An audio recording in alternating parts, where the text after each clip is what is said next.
where I share my 44 years of experience to help you manage your portfolios and protect your wealth. Remember to subscribe, like, and share these videos.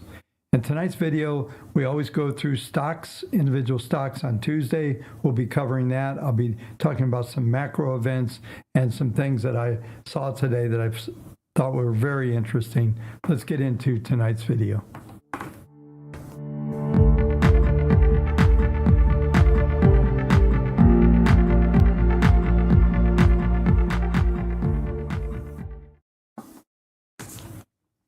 Well, welcome everyone.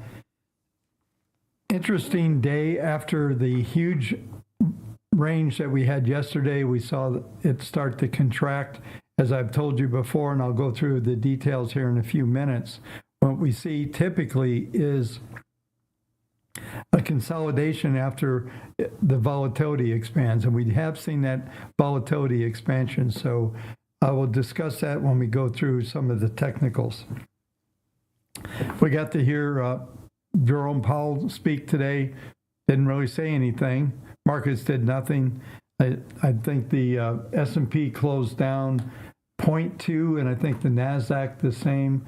We did see the banks back up a little bit, but nothing really material after a big day like yesterday. The only thing, and I'll cover this shortly, is Tesla got hammered again, making new lows on this move and continuing to show the weakness that is the EV market, not Tesla. It's the EV market. And I'll talk about that more here shortly. So also, just real quick before we get into some dialogue here, is make sure that you have some stocks available. So when we get into the review section at the end of this video today, I'll go through some of your requests, but don't put them out there yet because I won't see them in the chat line. So let's talk a little bit about some of the reports that came out. And I went through a big scenario yesterday. If you didn't watch yesterday's video, probably the first 8 to 12 minutes is worth watching. But I was talking about how I believe there is a manipulation of the economy going on. And I actually stomached through probably about 10 minutes of Joe Biden's speech today, and I saw somebody said that he mentioned Trump's name something like 60 times and Mar-a-Lago 14. So I thought that was interesting. So it was basically a Trump advertisement. But one of the things that is going on out there is the whole taxation issue. I just saw this catastrophic thing from Canada. They're now, raising massive taxes. They get carbon taxes, and they're taking from the rich and giving to the poor. So they say they're just taking from the rich, and they'll spend the money on whatever they want. So taxation is becoming very interesting because the title of the conversation that I watched, or the presentation, I should say, by Biden today was once again getting the rich to pay their share, and he talked about billionaires and all this. It's just a continuation of the tax regime, and they know that all the tax cuts are going to expire early next year that Trump put in place. None of them have ever admitted that the reason why the economy's running as good as it is because of the tax cuts that were put in place, the 2017 tax cuts. So those will die as we come, I believe, February, March.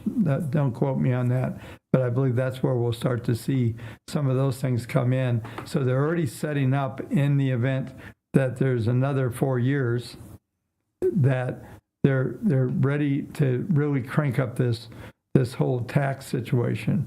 And we've seen this, most of the tax havens on the planet, and this has been driven by the U.S., have been basically revamped. There's very few tax havens on the planet anymore because the U.S., if there's a U.S. patriot that goes there, they're able to actually lock down these governments and get them to report and do other things. So there's no escaping from the empire, so to speak. And but the thing I continue to see here is we're we're seeing this tax story come out. This is really trying to play into, I'm not sure who's excited about that. We just paid taxes yesterday, right? So not very timely. I think everybody's still stinging from that one. But let's go to some of the economics that happened that came out today. Housing starts, there's a couple things that I told you are important to watch as we come into today. But first, housing starts came in at 1.321. They were expected 1.485. So they're getting hammered. The only region I believe that was positive was out here in the West. And that's probably still weather related. I don't think they never really play that out. But real estate has been hammered down pretty good. And with rates starting to tick up again, that's just going to put another foot on the pedal. So now we got 2 feet on the pedal, slowing down with the real estate situation. The other thing I told you to watch yesterday was the industrial production. And I thought maybe there would be some information to come out of there that would be reviewing. There wasn't. It came in exactly as expected. And we also had capacity utilization come out, which was 78. Just trying to look at the numbers here.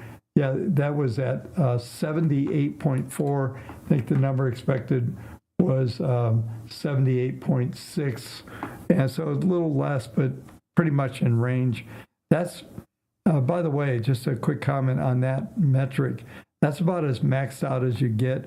72, 82 range is a screaming economy. I went through a lot of details on how I think they're manipulating the economic numbers and retail sales, manipulating through investment in individuals that are spending money, even though they're, anyway, go back and watch that video yesterday. I don't want to get into that loop. So there was nothing on the industrial production. I thought maybe after the manufacturing report that came out on Monday that there would be further attrition there, but I'm still watching these metrics because I believe it's really important to watch from that standpoint. As far as we look at tomorrow a little bit, there is we've got a mortgage index coming out. That's likely to be around they're expecting 1% down. We got the beige book coming in tomorrow. That's usually never really material from that standpoint. So I don't see anything there. And, so overall we had Powell talk, we had some reasonable economic information come out, and the markets just died after yesterday's sell-off. So let's just talk a little bit about sentiment before we move forward. Is what I'm seeing from that standpoint, we turned massively negative, and I believe the title of this video is that the market's very tense right now. I can almost feel the tension. There's a lot of rumors that Israel is about to make a counterstrike on Iran. That may happen, may not, but that puts that uncertainty back into the market. So nobody was looking to dive in and do anything big today. What we saw really was just some trading. It was pretty choppy session overall and really trendless from that standpoint. You'll see in the technicals here in a few minutes that there's little to garner from today's activity. And it does look like maybe some stability will come back in, but there's so much going on there. And probably one of the big features of the day, as I mentioned, is Tesla is getting hammered again. We're starting to see some real realities come out of this market as far as the metrics and realities of the EV market. I know people are always pushing back on me on this, but so far I've been right. And what we're looking at is some pretty massive downside numbers on Tesla. And I don't think, and I'll cover that stock here in just a few minutes. So here's the setup for the rest of today's video so you'll know what you're tuned into. We're going to go through some basic look at the markets from the standpoint of the technicals, what the algos are telling us. I'll fit in some other macro information if it's appropriate. And then after we go through those markets, then we're going to go over and we'll take a look at some stocks. We'll go through maybe not all 7, but we'll go through some of the obvious stocks that are out there that a lot of eyeballs are on. And then from there, I will go through and I'll turn this broadcast over to you folks, and we'll cover some individual stocks.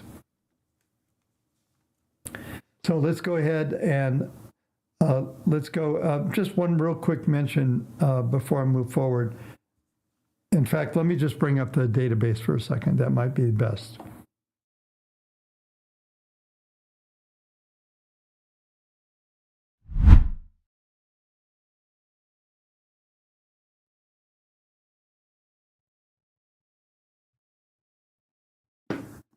All right, so we're looking at WaveTech here. Let's go to the daily models. We did see further attrition last night, and this was covered in the Substack. If you don't have the Substack, remember it's kendallreport.com/newsletter. But as we look at the output from this is last night, so we're about to run this. I think for the most part, what we're going to see is the market start to grind here from the standpoint of the numbers in the database. We're down to 13.24. I often talk about getting down to 12, 8%. That's close enough. And we may see further attrition, but it's not going to matter. What it tells us is that all the short-term patterns are broken. And if we're lucky, we get into a consolidation and a rebuilding phase. And that is typically what we'll get from this level. But a lot of times we'll rebuild. We never get back above the 22% level, which is going to be our first marker to watch, and then back over 28. And the real reality comes back in if we get back above 42% bullish. That's material enough that we can start to form some serious trends and start to see some retracement. As I've been talking about, I don't see that happening actually until probably mid to late May. So we're going to stay, I believe, in a very choppy zone. Doesn't mean we won't rally out of these levels. It just means there's not going to be any material trends start to formulate here. And what we're likely to see is the intermediate trends in the database start to dissipate a bit more over the next, let's say, 4 to 6 weeks. And I'll be talking about those metrics and what's important once we see that. We did see some selling come into the database last week, but I believe we'll see more in the next couple of weeks. Typically, when there's a break in the market, if we have an intermediate top, then what we'll see is that this database will start to break down. It takes 2 to 3 weeks, depending on the severity of how deep the correction is or how that initial move is, on how many of these stocks will move around. And for right now, we're still like 78% bullish. We were 87. So I expect to see that come into 72, 68. And as long as we hold around 62 as we go through the month of May, getting a little bit of ahead where we are right now, then there's a possibility to see the market start to stabilize again. Until we see some of these events, everything is on hold. As I've been telling you, from a equity standpoint, depending on what you're doing, I would definitely be looking at covered calls or downsizing positions a little bit. That probably should have been done over the last couple of weeks when we saw these huge tranches of sell orders come in. If you recall, we go back 2 weeks ago, the short-term database was dumping 4,000 or 4,200 one day, 37 2 days later, 3,700. And then we saw, I think, a 2,000 roughly, just going off memory.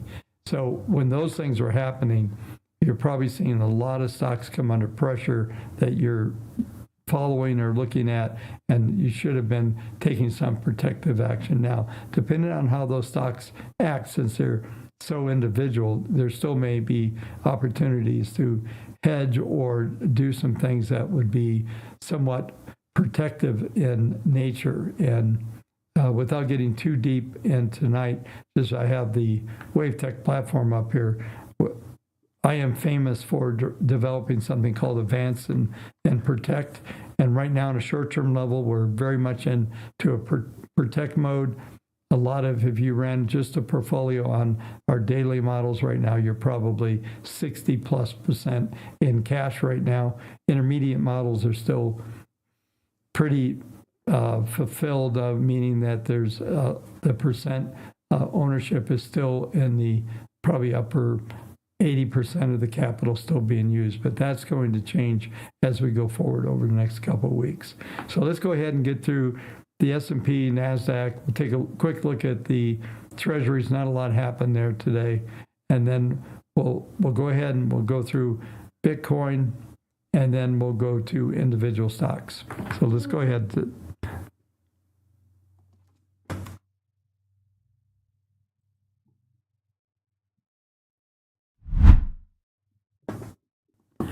All right, so as we look at this, this is just the daily chart on S&P futures. You see we got this big hit yesterday, the over 100%, 100 point or 100 handle range. And now we get today is pretty muted as on Tuesday. This is the overnight where we're starting to see right now. I'll show you but look at the WTARs. This is these dotted lines are projections on what these moving averages are likely to look like. I suspect if we stabilize in here, we'll see some moderation of this sharp downtrend on the PPM or on the moving average. Matter of fact, you'll see that here, this is what's driving that forecast is this number here. But we're looking at staying well into trend mode all the way into really Thursday of next week. And so this is going to continue to be under pressure. This downward slope the 10 period moving average is going to be your rejection point. So if you rally up to there, 51.87 is where that number is right now. And it is dropping. Let me get you a number. It's dropping about 20 handles per day, roughly 17 to 20 per day. And it does look like that's going to maintain that downward slope. So that is going to be your key rejection point. So if you do play a low and you get up to that level, you're going to want to be looking to sell off of that level.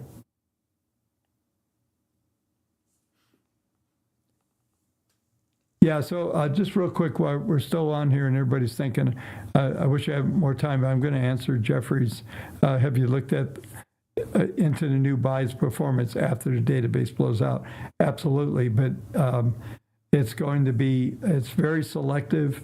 But what those numbers I mentioned, once we get enough traction, then it tends to start to see the cash flow back into markets.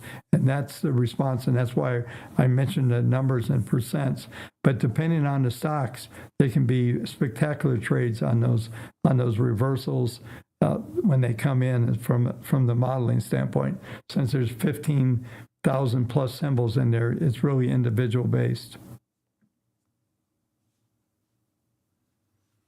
All right, so back to the S&P here. We're seeing this is what I was talking about just a minute ago. The volatility has expanded. Now we've got yesterday with low volatility. We need somewhere between 2 to 3 days to see this start to contract further if we stay at a low volatility range. And by volatility, I mean range volatility. And like I said, we had over 100 points of range yesterday. If we look at today, we had roughly 40, about 43, 45 handles. And once we start to see that contract, we get the 100, it kind of blows up the balloon a little bit, and then it starts to contract. And I've been talking to you folks about this for a while, but you don't get a next move, directional move, even if it's continuation to the downside until we see this volatility contract. And you can see these, what I call volatility bubbles, they happen all the time where they blow up, they contract, and then at that point, we can use the PPMs to determine which directional breakout there's likely to be. Now, I haven't looked at this, so I'm going to bring it up while we're live here, as I'm going to go over to the hourly chart here. There was a couple pretty good trades.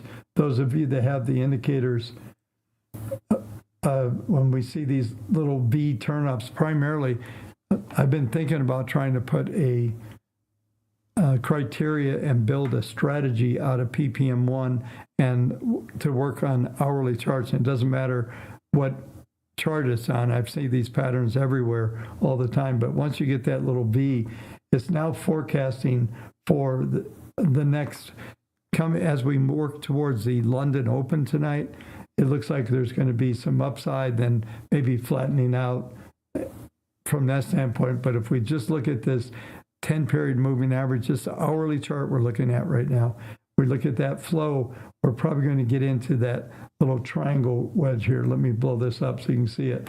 This makes it a lot more obvious here. We have all of these green dots that are here are the Fibonacci targets that are out there right now. And that's for 5117, 5132, 5144. That's well beyond, and this hourly chart. So we'll look at the daily here in a second. We'll go back there. But those are, all those ranges are doing is projecting us to get back up to test the range of what we traded in today. But you can also see this pattern that I talk about. This is a volatility bubble. You can see how I've talked about this many times. If you use Bollinger Bands, you see literally it becomes a bubble shape. And there's certain characteristics on Bollinger Bands, well, there's also characteristics here on the market grid. Market grid is not standard deviations, but actually a pure estimate of ranges on each day. And when we see this type of pattern, you can see this is already starting to contract. This is an hourly chart, so somewhere between now and the London Open, we're likely to see that contract. So if you have this, if you have the indicators, then I would watch for that. And then if these patterns stay in place, otherwise the Fibonacci targets stay in place, and we come back here and we bring up the PPM1, it looks like it's forecasting to at least test that top line here on the 40, and this is a 40-hour at 51.25.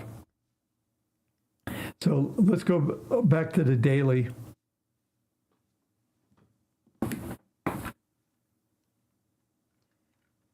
In the daily chart, you'll see these similar numbers here. R1 on the daily.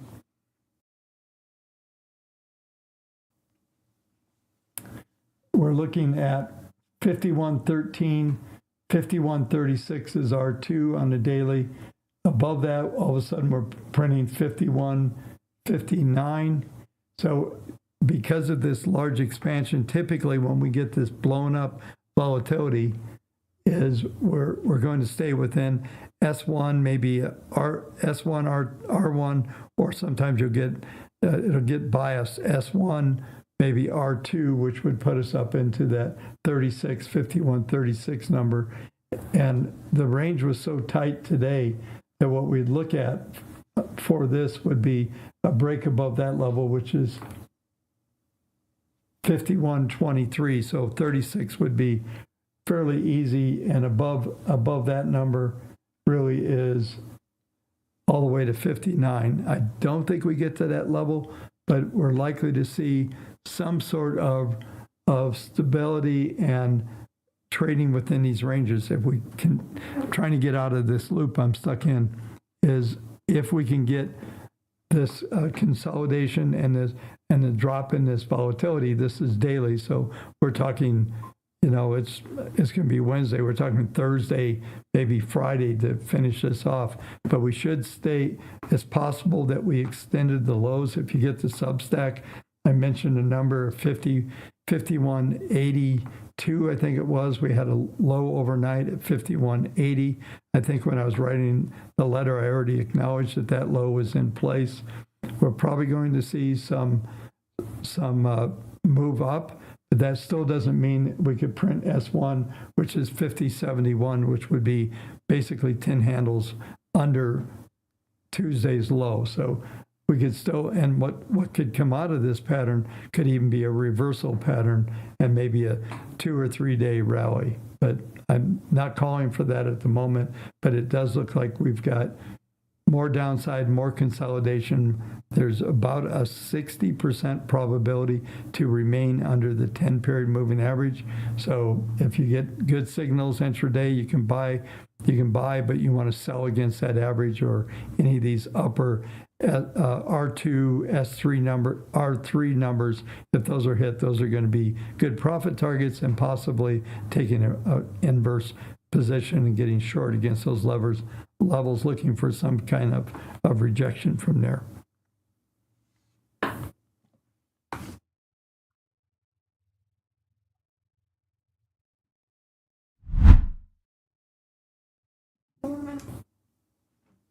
Okay, we'll look at the Nasdaq. A little bit different pattern. We were able to get a bit of a range, but here's a good example of what I was just talking about in real time. Yesterday's high-low, we had, let me see if I can get the high-low. On Tuesday, we had a range of 792 to 958. If we go down and look at the market grid, you can see we came, two things happened. We printed just about the fib target 2, and then we also got, if you look at we're looking at S1 R, almost R2 from that standpoint. Actually, S1 R1 is really the patterns we got into, but the fib target on the downside here is for 17,861. We've already done that. 17,610. Like I said yesterday, the low was 17,792. So we came close to it, but not quite to the level. But this is going to be an ongoing scenario because of this. What we should see is a contraction of volatility.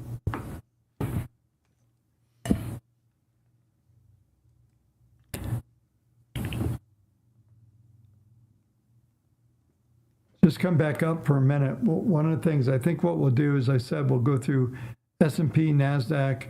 I'm going to flip forward, and maybe we can go back if some things come up in the chat when we get into open. I'm about 27 minutes in. I want to make sure we have 25 minutes to go through some stocks and get through some of things that you folks want to look at. But the patterns that we're seeing are really interesting. I'm going to go through the 10-year. We'll do Bitcoin, and then we'll go right over to stock. So I should be able to get through that loop in about 5 to 7 minutes. So let's go ahead and do that.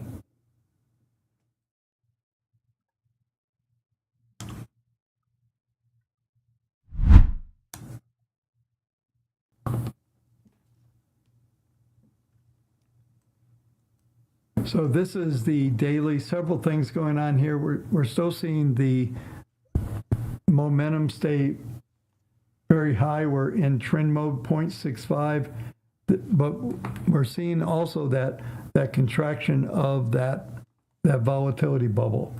Let me bring that up so you can see where it got very large in this area, and now we printed up, interesting enough, up to that fib target 3. And that target was 4.685, and we printed a high of 4.69, so just a touch above it. So we've satisfied these 3 Fibonacci targets that came out back on April 4th. So it was just about 2 weeks ago. We've hit those numbers. We still see this strong upward move from the algorithms and the WTR, the SMA predictions. But we come back here, this is what's being illustrated. It doesn't start to really lose momentum until we get into the end of this month, and maybe mid next week is what it looks like. But we're still going. What's happened here is this, if you notice, the market grid has gotten very narrow again. We've had 3 days of very narrow ranges, so that starts to squeeze that down. So we're at the phase now where we're even going to extend out tomorrow, get an RTX sell signal, or we're going to come back and start to head toward this 10-period moving average, which would be 4.47, we'll call it 4.50 range from that standpoint.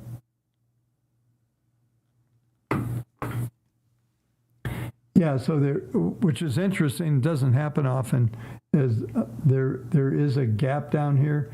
I'm not that big on filling gaps, especially in one of the largest markets in the world. It tends to happen, but it doesn't have to happen.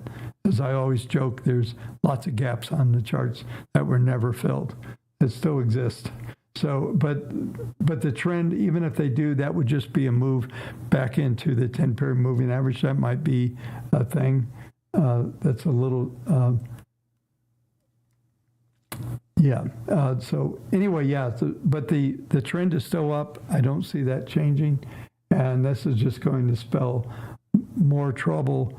I think probably the most interesting thing that we'll have to look at is the next time we get inflation data to see if I start to be right. I saw a post from the ECB this morning, early on, and it said inflation could go up or down over the next couple of months. I mean, really? What they're saying is they use the term go up or down. That we're going to see, I think, that echo bounce that I talked to you about a few days ago, that inflation is going to start to climb again. We're seeing big uptrends in these treasuries, and also we're seeing big uptrends in crude oil. We're not going to cover that today, but we've talked about this in previous videos. So there's a lot of upward price pressure that's coming in. I don't necessarily think that one of the things we're going to look at is maybe some of the foods and some of the commodities at some stage. I'll take a look at it. If there's something material there, I will talk about it. But we're seeing a lot of things look like this, where higher yields are coming into play, as well as higher prices in key commodities like crude oil.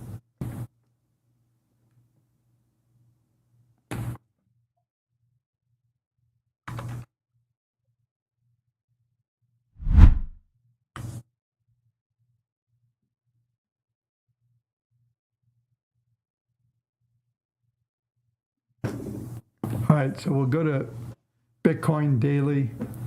We're seeing some stability. We keep printing down, trying to test that 60,760 low that printed. And I have to tell you, this is fairly funny, I think. I saw a post that some guy said he's waiting for the halving event so he can buy Bitcoin at 30,000 instead of 60,000. I thought that was hilarious. There's just a lot of folks out there that don't understand how all this stuff works. But the patterns that we're seeing here, this is similar, I have to argue, to how the equities looks. It looks like, we go through this thing with Bitcoin, that it's a risk on, risk off type asset. It's not really negative correlated. And then we'll get to periods of time where it's absolutely almost a negative correlated a hedge. And the scenarios change, and it's like a meter. It is, it's not. And this has been happening for a while. Right now, it looks very similar to what's going on in equity markets. The chart pattern, in my mind, I see patterns. But if you look at, if I went back and I put up the chart patterns for the S&P right now from the algos, I'm looking at this PPM1. This thing is just waffling sideways, almost identical to what we looked at a minute ago. So take a look at that, and you'll see exactly what I'm talking about here. So it looks like we've got, once again, into early next week, we consolidate. Maybe we can set up something of some sort of a rebound here. But on a short-term basis, the numbers to watch are, and I've got this in Substack, the 60,760. If we take that out, there's implications for it to go down and hit some of these lower fib targets, especially on a weekly basis. And that suggests that we could see sub 60,000, 58, 57 numbers. Like I said, that's in the Substack, and you can go in and subscribe to that for free and get a full week. KendallReport.com/Substack. So let's go ahead and let's go in and let's look at some individual stocks. So don't give me your picks just yet. Let me get through a couple. So we have to start off with Tesla.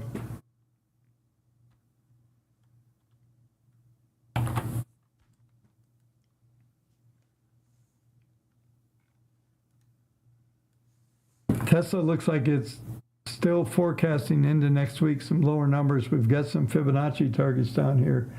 155, 146, 41, and that's the number I've been occasionally throwing out there. 147, I think that's the target. I talked to you folks yesterday that typically that fib target 2 is usually the extreme of a lot of these moves. Sometimes it'll hit 3, which would put us at 140 handle.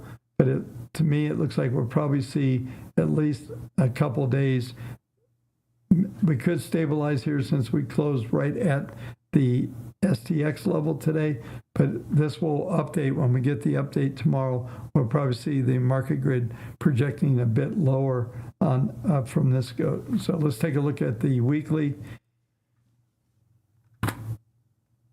Weekly, we've already hit, here we are, but a couple days into the week, and we've already hit the STX level. That level's 156.51, and the low right now of 153.75. So if we closed here, we would get an STX buy signal, suggesting a bit of a rebound.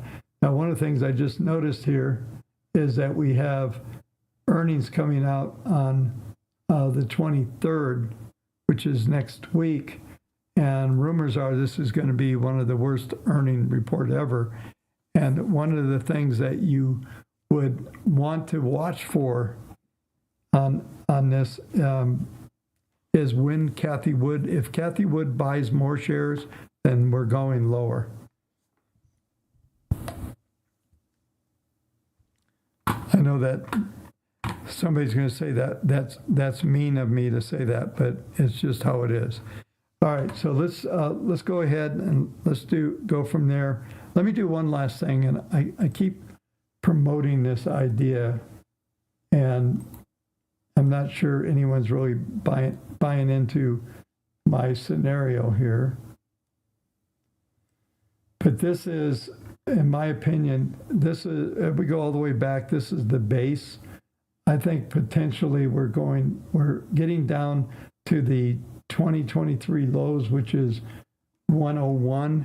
If that number is taken out, if 101 does get taken out, that's going to be a disastrous level for a lot of reasons. I believe there's some financing that Musk has tied to it. You know, he's played a lot of pretty, you know, if he was a poker player, his favorite play would be to push all in. And he's pushed all in on multiple deals, and, you know, been amazing to watch, right?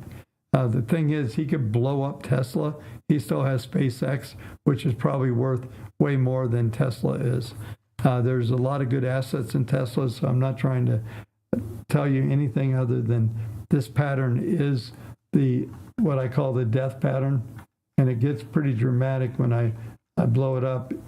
Basically, we're a long ways. You can see even the forecast here is suggesting that we're going to be in a downtrend. And my argument is, and I know people will push back on this, is that there's no demand for EVs. Nobody wants them. It's not necessarily about infrastructure and charging and all that. It's maybe partially, but they're just not a viable option just yet.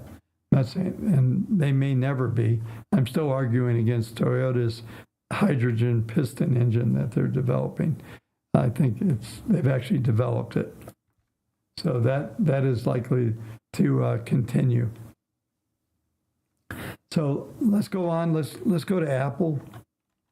I'll do a couple, then I'll cover some other stuff. Apple's looking pretty interesting as well. We're sitting right on support right now, which is at the 21. This is monthly, by the way. It's long-term chart. 21 period average, and we have downward projections right now for one. It's trading right at the 167 projection, but 154 and 146. We look at the 158 is actually the 40 period moving average, so that's probably the most likely point where we're going to see this go to. Now, there's an argument here that at the end of April, we've got one of these V bottoms that I show you. The projected is showing that we're going to bounce. So if we get down to some of these extreme levels, we're likely to see a decent rebound off these levels. So Apple is not Tesla. It doesn't have the issues, although it is starting to look a little frothy there. Let's go to a weekly level at least. You can see weekly is also signaling that this is potentially the final week of weakness. We could get a STX buy signal, and we're looking at on Apple actually flattening out, maybe turning up as we come into this May-June area that I've been talking about.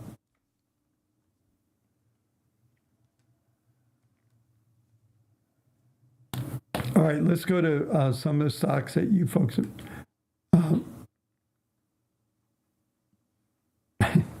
Let's go to some other stocks. I think somebody requested snow, so I'll go to some of the stuff that you folks have.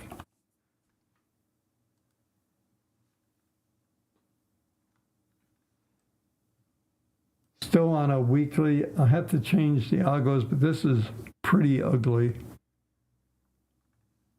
There's no fib targets on the downside. We're trading at the extreme here, but nothing looks good. We have a negative PPM1 of 4.59. So that 10, this is weekly, 10-week moving average 174 is dropping 10 handles per week. So 164, 154, it's trading. In 2 weeks' time, that 10-week moving average is going to be a serious place to look for another rejection. Whether we've seen the print low or not, that's hard to tell from this picture right now. We go over to daily. Daily's showing a stability, but this 40-period moving average is going to be similar to that 10-week moving average. This is daily versus weekly. And you see stability for the most part, just kind of stabilizing in here, but most likely getting rejected on anything up here around 167.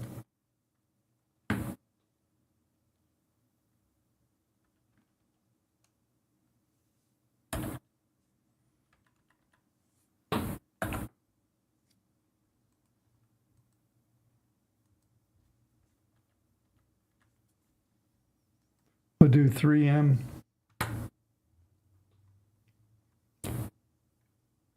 M's done fairly well.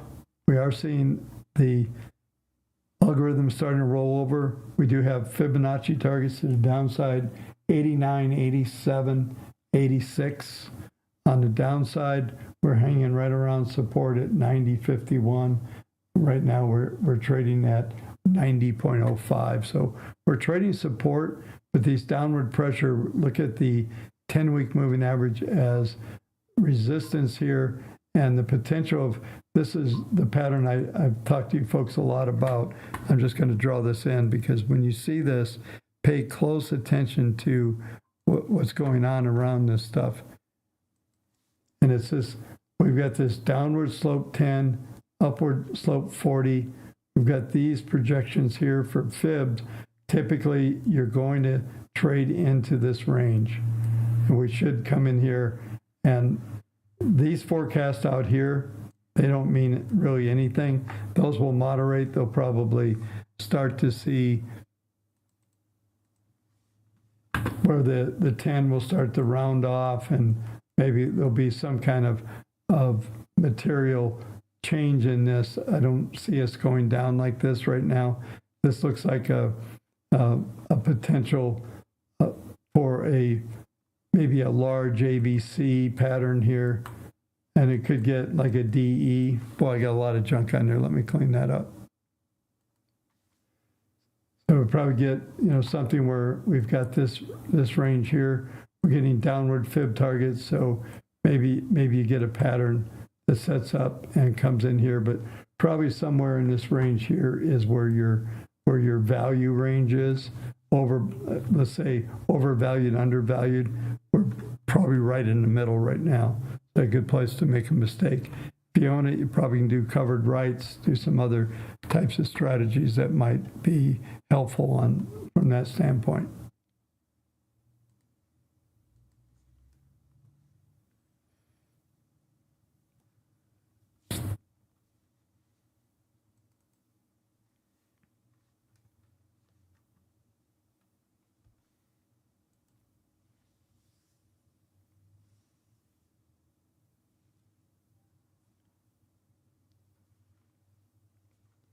All right, let's go to, I'm just looking at so somebody's saying the mic volume, it might be because when I'm doing this, sometimes I turn my head away from the mic, so I apologize.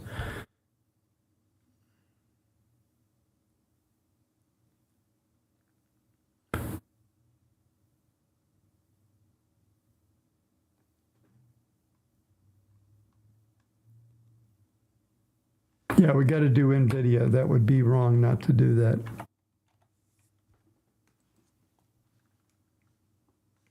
Let's go to the weekly.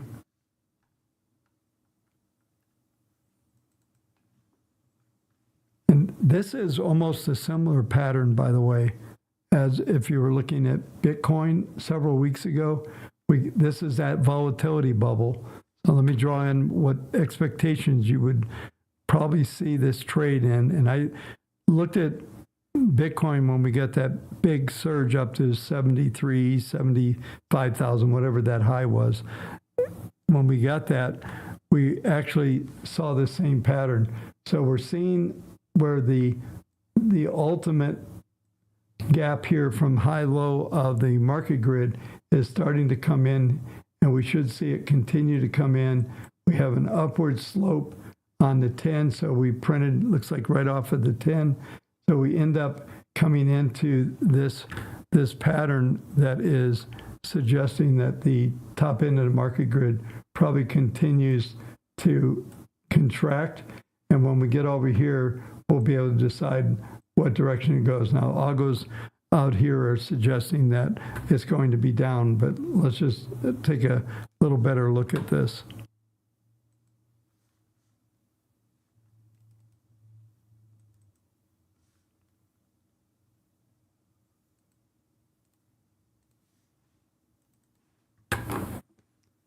So algo's all pointing down. We could easily get into that wedge situation like I was just showing on 3M. This is the same pattern. Let me draw this in.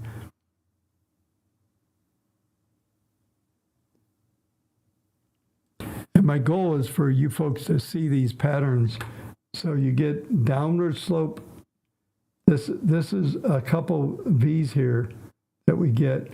So markets will tend, this market grid will come in here. We're likely to get in between this 21 period moving average here rising up, and then ultimately we'll get below the 10 and we get a big configuration. Now this may be kind of that value zone that I was talking about where overbought there, we'll call it overbought, and oversold down in this level where this market probably gets some consolidation at some phase. And I'll show you, we probably still have another upward move, but this could get even more complex. And there's, if any of you have done any Elliott wave, I'm going to just discuss a pattern that's here that is likely. And within the theory, there's something called the rule of alternation. And the rule of alternation, this shows a very simple ABC correction and then a wave 3. So what it says here is if this down here was simple ABC, that this next correction will be complex. So ABCX, ABC, ABCDE, a flag pattern. And what I can see here so far is kind of ABC. We should get a bounce back up and maybe like something like this, which would be right against this moving average. And then maybe we get the move up. So there's an argument that this is a big fourth wave correction. And I'm sure that's looking at a very small subsection of this data. So I feel like I need to look at more of this pattern. Bear with me 1 second. Let's just not make a, yeah, so, okay, so there, as we start to get into a little bigger picture. Let's go to monthly. Yeah, so we're definitely probably in some kind of wave 3 here. If we look at monthly, then this pattern is even larger and suggesting that we're going to see much more consolidation. Is most of the hype over on AI? I don't think so. They're building these data centers as fast as they can, and I don't see that changing. Chip demand is likely to stay very high. But on a monthly chart, same situation. We've got this big volatility, and this like watching paint dry. So it's going to take a number of months and quarters to fulfill this.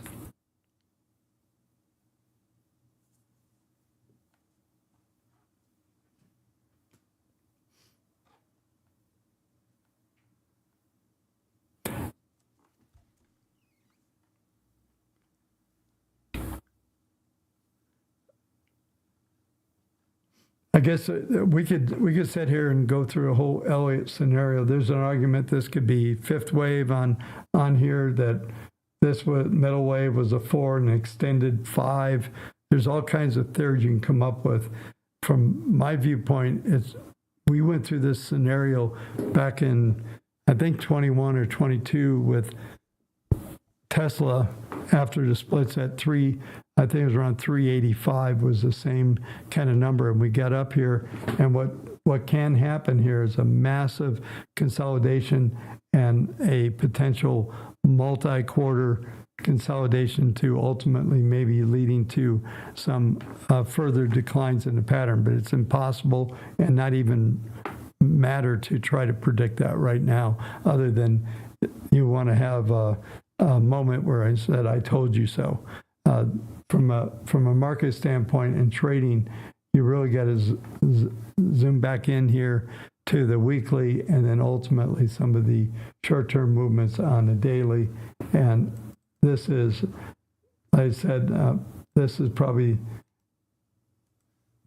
I guess the best way to put it. This is why I often suggest you do this multivariant approach, where you're trying to combine what's the daily charts telling me versus the weekly, what are the trends. And sometimes I'll go top down, other times I'll be bottom up, but for the most part I like to know the big trends and then look at the weekly and then look at daily. And if you're really micromanaging the trade, you might get into an hourly chart. I think below that it's just noise. And even the hourly has a bunch of noise, but at certain points in time, they can be really helpful in managing the trade or making better decisions on how to position or how to change position size. Those type of things can come into play. Yeah, so let's take a look at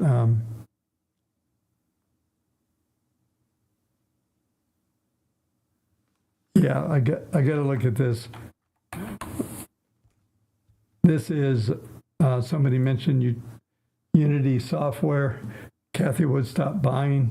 Maybe it's a buy. Unfortunately, there's not a lot of data on this one. Let me look here.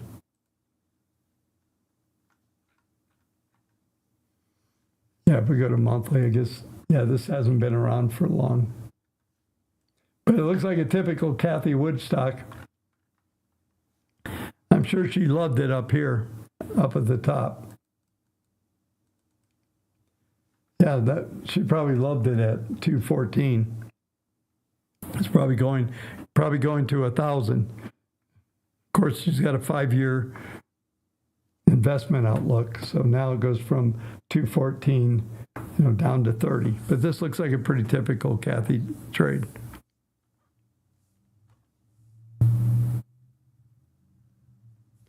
Yeah, I see. Just to answer a couple questions here. I don't think is government spending altering patterns. I think what it is doing, the government spending, you can buy in. I saw some interesting comments on my YouTube channel yesterday.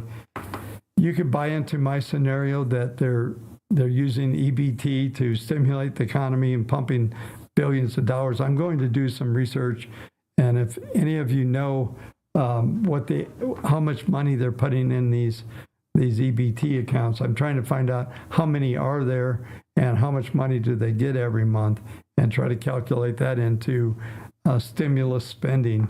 And like I said yesterday, the interesting thing about doing it that way, there's no voting, there's no transparency at all. You can't even see what they're doing. There's no infrastructure bills and 2,200-page bills to pass in front of Congress. They just kind of funnel this money in, and how many folks are on there and what are the standards.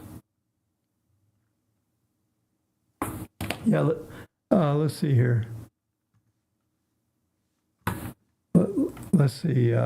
Let's do DraftKings.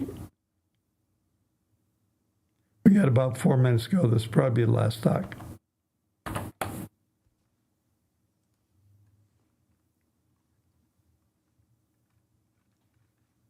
So this is the big deal that Dave Portnoy made with these guys, right?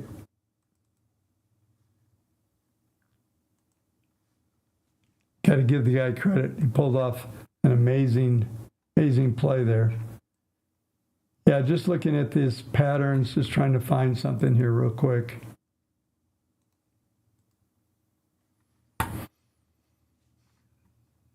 Let's go weekly.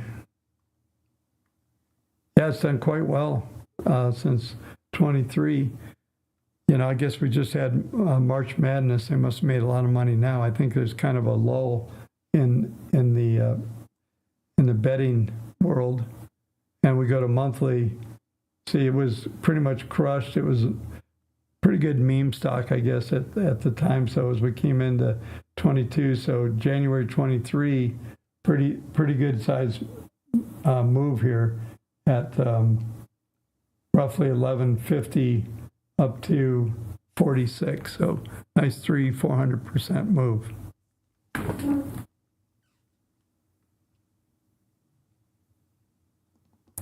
Okay, folks, I'll come back on screen. That will do it for today. I really am hoping the schedule for the rest of the week, just to remind everybody, my intentions are to do a live stream on Friday. Hopefully we'll get more trading done, make a little bit more money. But on Thursday is an off day, and then tomorrow will be the final afternoon